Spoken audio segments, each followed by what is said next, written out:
right, joining me now for the latest edition of Coach's Corner is head coach of the NAHL Knights, and that's Tom Kowal. And Coach, we meet again, and we meet again on the best of terms, and that your guys are going to Minnesota in a couple days for the Robertson Cup semifinals, and hopefully beyond that into a Robertson Cup, an opportunity for a Robertson Cup. So first and foremost, you're coming off a sweep of the Philadelphia Rebels.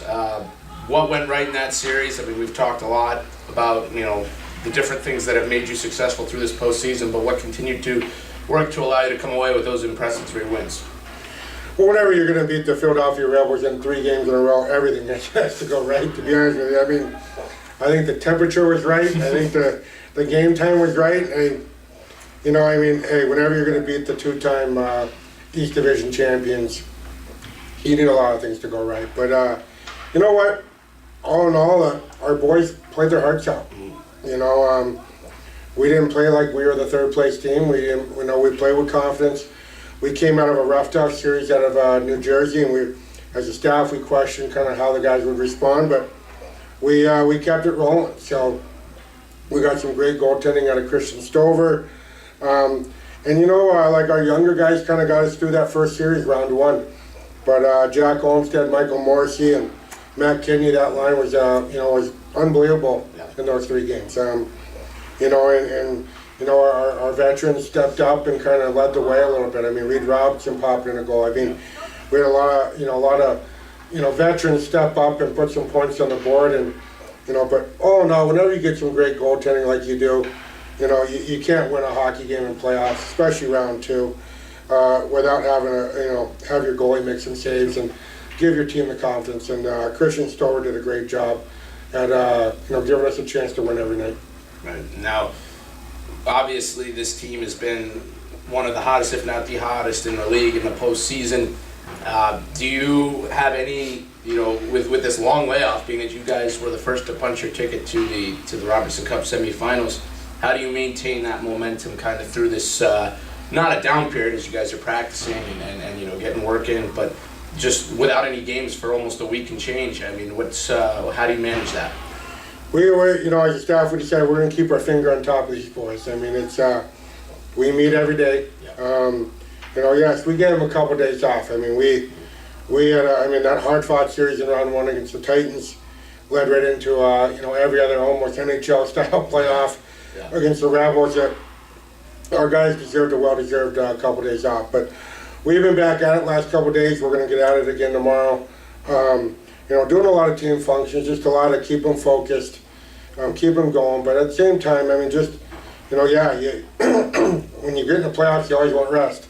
Now I want to keep going, but at the end of the day, I've talked to a few other coaches, talked to a few college guys, kind of like, how do you prepare? And, it's all new ground for the Wilkes-Barre Knights to do this, even myself. But, we're just going to give our best effort on preparing these guys.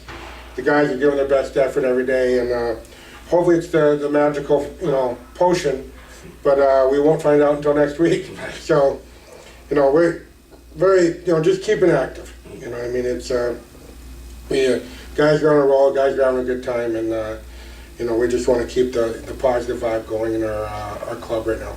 Sure. Now, we've talked about what's worked. What's one thing, or what's the most important thing you still want to see improvement in moving into the last stage of the postseason here, where you're going to get a good team, as you've had already in the first rounds, but you're going to get a good team no matter what.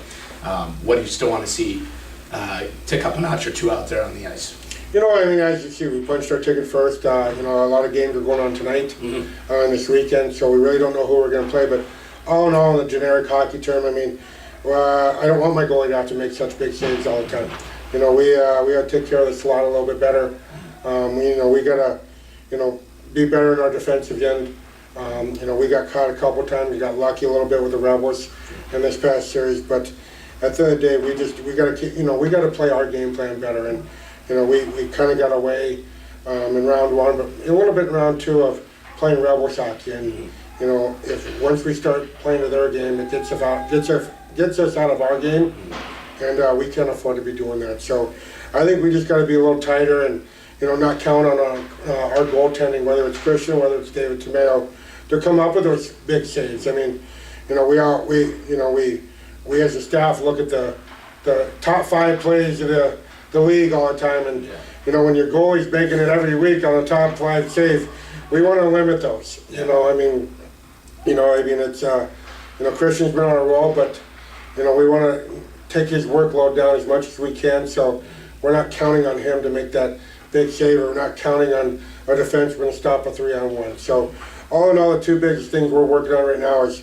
taking care of our, you know, our responsibility in the defensive zone and not giving up too many odd man rushes off some offensive turnovers, trying to take some chances to score a goal and result, you know, low percentage passes, low percentage shots that lead into a 3-on-2, 4-on-2, 3-on-1 the other way. And we feel if we limit those, it's going to give us our best chance to win no matter who we play in the first round down in Robertson. And to touch on that last point, you're coming from a division that had 2 of the top 3 offenses in the league. I mean, you guys are obviously bringing an element that those teams aren't necessarily used to with your game and playing your game, as you mentioned.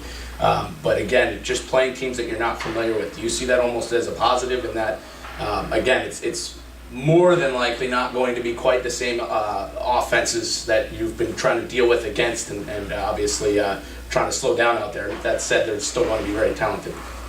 No, I mean, it works both ways, Tim. I mean, we haven't played them and they haven't played us. Right.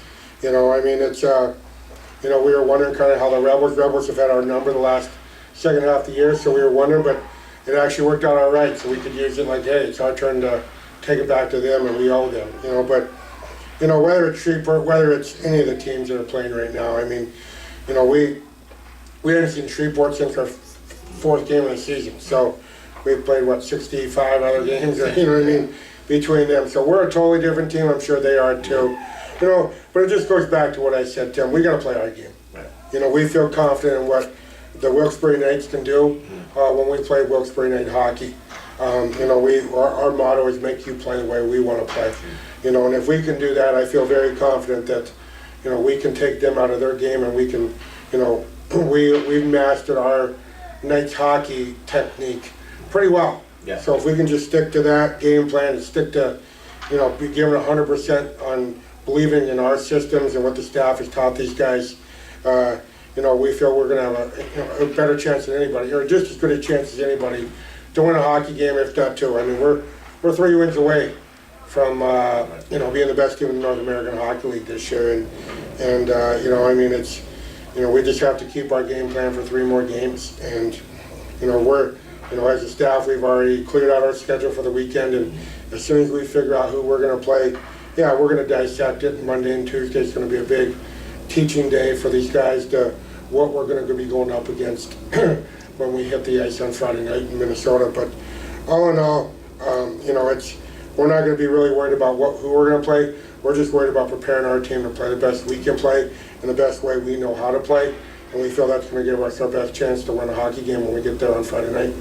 The Knights will find out by the end of this weekend who they're playing next weekend in a best-of-3 series that, if winning, will allow the Knights to go on to the Robertson Cup and attempt to obviously bring the cup home. So with that, Coach, we do want to mention the Knights will be at the Rail Riders. We're making a guest appearance at the Rail Riders game tonight at 6:30 p.m. Captain Curtis Carlson throwing out the first pitch. It'll be interesting to see if he's got a good delivery. He was over on the turf yesterday practicing. I think he's going to be back there today, so we're looking forward to it. Show off the arm, and that's at 6:30 p.m. this evening on Friday. That is, of course, May 4th, so hopefully we'll have this video up before that game in case any fans want to run down there real fast, but if not, it'll be fun to watch and put that up on social media as well.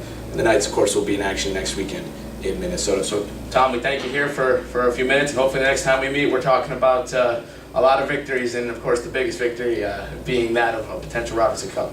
No, you know, and Tim, real quick, I just want to mention, I mean, hey, it's, you know, in this playoff run, we've had a lot of great support from our youth hockey program, the Little Knights, Junior Knights. I mean, it's, you know, we're going to be taking off Wednesday morning. I think some of the people are going to be stopping by here, you know, wishing us luck, but we appreciate all the love and support we've got.